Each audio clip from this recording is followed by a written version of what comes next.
Hi everyone! Once again, welcome back to my channel. In today's video, I'm going to share how I got an approved Schengen visa, what are the requirements that I prepared, the step-by-step process that I took, and my personal circumstances.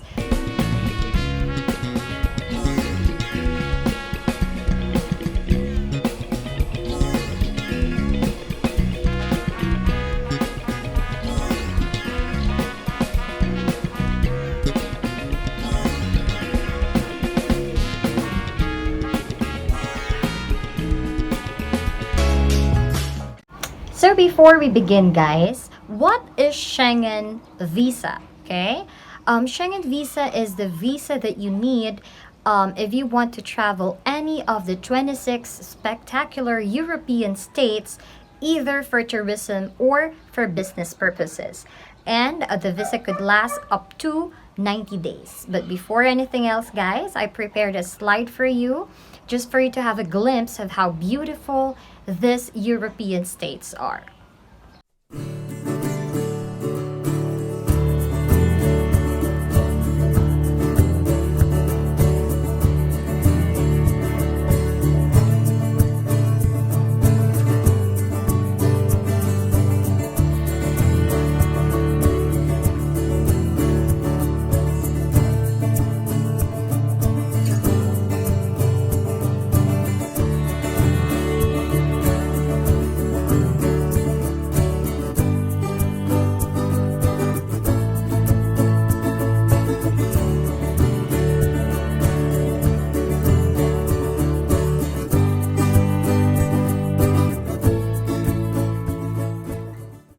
Europe is a dream travel destination for most people, guys, but somehow mahirap kumuha ng approved Schengen visa if you're holding a Philippine passport or if you're applying from the Philippines. So let's take a look at the step-by-step process. Paano nga ba tayo mag-start? Let's start off with the requirements. What are the requirements that we need to prepare if you're filing for a Schengen visa?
Now that we're done discussing the requirements and the 26 countries na pwede mong puntahan if you get an approved Schengen visa, I'd like to share my timeline of application. So I started scouting for a travel agent in as early as May 2019, guys.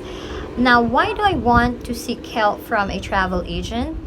Plain and simple. I don't want to waste money, time, and effort, and I want to maximize my chances of getting an approval. So I was lucky to have found ENC Travels when I was browsing through Facebook, and they were very accommodating of my queries. In-entertain na nila ako, guys, in as early as May, but I was told that if you're applying for Schengen visa, you at least need to apply 90 days prior to your target date of travel. So May is too early. They said and they advised that I should be gathering all the documents na kailangan ng June and July, for the month of June and July. So that's exactly what I did. I gathered all the documents. Syempre, when we speak of documents, there are documents na madali na lang i-produce because you already have it or it's already there. So I have my PSA birth certificate and marriage certificate already. What was challenging for me to produce was yung mga documents na kailangan kila mommy, which is their bank statement, their invitation letter, their employment certificates, okay, their carta de soggiorno or their resident ID, what have you. And as for me, I prepared my bank statement and my bank certificate. It's two different things, guys. And what else? I also had challenge preparing for my income tax return kasi wala akong income tax return, guys. I'm a former OFW and it was hard for me kasi bago lang naman yung employment ko dito nun sa Pilipinas. So, I just secured an affidavit of explanation explaining why I don't have the ITR, and I backed it up with a cover letter, a letter explaining, sorry, hindi siya cover letter, and a letter explaining why I don't have one. Okay, so that was May, June, and July. And actually, the application process is pretty easy. All you need to do is gather all the documents needed for the first step. Number two, you need to submit it personally do sa agency or do sa travel, sa consul. And number three is you have to pick up your passport or just have it delivered to your home. Doon mo na makikita if it's approved or if it's denied. Okay, so as for me, the agency had a trouble securing a scheduled appointment for me at first. Nahirapan sila kasi gahol na. Parang August 15 ko na sila ulit binalikan. When I inquired as early as May, pero mga bandang August na ako bumalik, guys, because I was kind of hesitant at first kasi medyo malaking gastos siya. And luckily, they were able to get a slot August 20, 2019. So, pumunta na kami doon sa VFS Makati. And what I did was just exactly to submit all the documents na kailangan. And ang reklamo lang nila was that yung picture ko, syempre pabebe tayo, so yung picture natin ginandahan. And niretake lang din doon, guys. Kasi bawal yung nakangiti, bawal yung hindi nakakita yung bawal yung may hikaw or something. Basta it has to look formal. Okay, and recent. Kasi 26 years old yung picture na pinakita ko. 30-ish na tayo nun. So, pinaulit nila, guys. And what else? I had to rewrite my whole application form because according to them, yung hawak kong application form was already obsolete. So, kailangan kong ulitin. So, yun lang. Nothing much. No interview. Just biometrics. Kukunin lang nila yung mga fingerprints mo, lahat ng kamay, ganyan. Picture. And then, all you have to do is just to wait for the result of your visa. Yung sa akin, kinabahan ako because I think the result came a little too early. Parang wala pa siyang 10 days. So, August 31, I already received through LBC or courier service my passport and the copies of my birth and marriage certificates. Sinusoli pala nila, guys. Kinabahan ako because I thought that along with my passport is the letter of refusal. Kasi ganun yun. Pag binail back sa inyo yung passport and there is an envelope na kasama, more likely or most likely na-refuse ka because the letter along with your passport would be the one explaining kung ano yung mga reason why your visa or your application for visa was refused. So at the time of application, guys, nandito ako nun sa Pilipinas and I'm a former OFW and my parents are in Italy along with my two younger brothers. They have been staying or residing in Italy since 2012. So, hindi pa sila permanent residents doon, guys. So, I was advised by the agency that it would be better kung mag-a-apply ako on my own or I will not be sponsored by my parents kasi mas maraming papel yung kailangan nilang i-produce and I think our chances will also be slimmer. So, ano yung mga sa tingin kong maximize ang chances ko of getting an approval or bakit sa tingin ko ako na-approve? Number one, I don't think it's because of the history of travel. Hindi naman ako sobrang daming napuntahan, guys. I've only been to Singapore, Malaysia, and of course the UAE, but not for leisure, but because of employment. I stayed there for 2 years. So, yun lang yung mga countries na na-explore ko, guys. But I had enough, at least, travel stamps. What else? Number two, money in the bank was, I think, sufficient enough. Kasi 30 days yung in-apply kong visa, guys. I want to be able to stay there for long. Hindi naman para mamasyal o magpa-share o magpa-Charmington. I really wanted to spend time bonding with my family because we've been away for too long. I just wanted to catch up. Yun talaga yun, guys. Kasi wala naman talaga akong pera para mag-explore sa Europe. Hello, tatatlong ng countries yung napuntahan ko doon, or tatatlong European states. So yun, it's very important to secure bank certificate or to have the money for it. So yun, guys. And what else?